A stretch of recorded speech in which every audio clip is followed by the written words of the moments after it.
Do you give any credence to the theory that Matt LaFleur has had enough of Aaron Rodgers?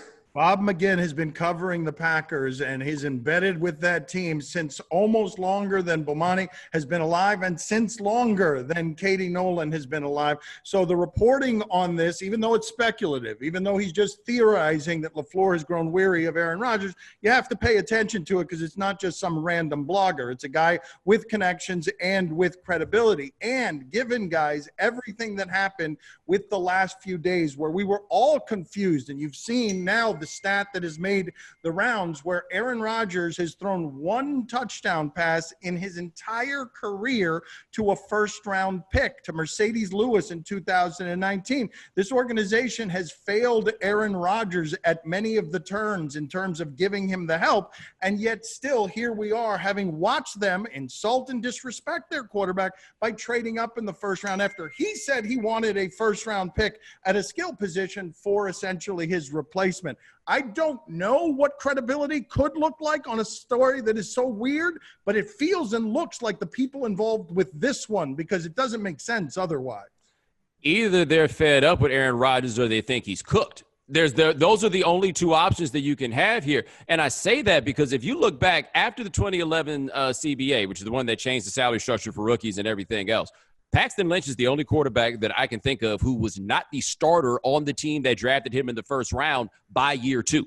Everybody else, the E.J. Manuels of the world, they were starters by year two. If somebody takes you in the first round, it's because they expect by the next season you are going to wind up starting. So which one is it? Do they think that whatever shortcomings their offense had last year were the results of Aaron Rodgers, or is Matt LaFleur just at a place where he's sick of his guff? I tell you this, though, LaFleur better be careful. I don't know how this is all going to turn out, but Dan Reeves tried one of these moves on John Elway way back when, right? They drafted Tommy Maddox at a time where John Elway was like, can you get me more help?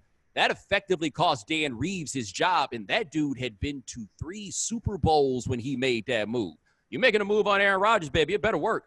Yeah, it's funny because, like, this narrative about Aaron Rodgers being difficult to work with is something we heard a lot with when Mike McCarthy was there and then he was out, and things looked to be, at least from the very outside, okay between LaFleur and Rodgers last season. So this is a very interesting report, but like you said, Dan, it comes from somebody pretty credible, which then to me makes it reflect poorly more on LaFleur. You've been there for a year and you're already sick of this guy. You kind of have to learn to put up with an ego as a head coach of an NFL team, especially considering it doesn't really make sense in terms of salary cap hit to get rid of Rodgers sooner than 2 years from now. So even if you want him to be here to train your new guy and get him ready, and then you're going to trade Rodgers away, you're not going to do that next year. So it doesn't make any sense for you to publicly make him look like a say that your relationship isn't working out when it's got to work out for a little bit longer. Well, let me also ask this question.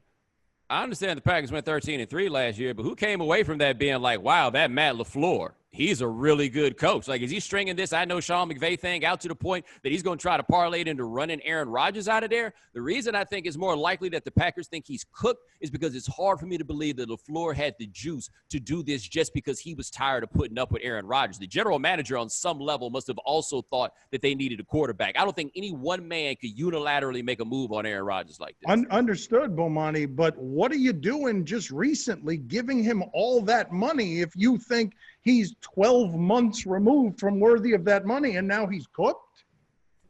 That's a great question. And if he's cooked, why would you tell anybody that? Because you're going to want to get rid of him and you're going to want people to want him. So you wouldn't want to tell anybody that he's no bueno. By the way, the biggest loser in this, we'd all have to agree, is Jordan Love, right? He can't win no matter what when it comes around. He better be ready to play. If not, being the guy that replaces that guy, and we're talking about you replacing him, good luck, buddy.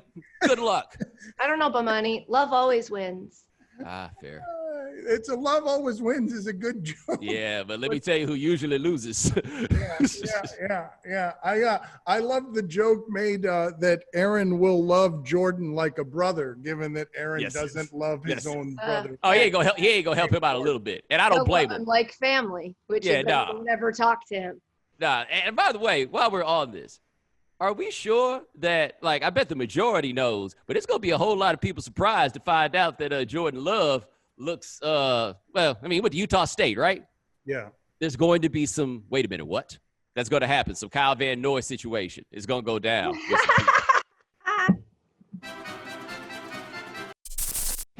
Thank you for watching ESPN on YouTube. For live streaming sports and premium content, subscribe to ESPN+.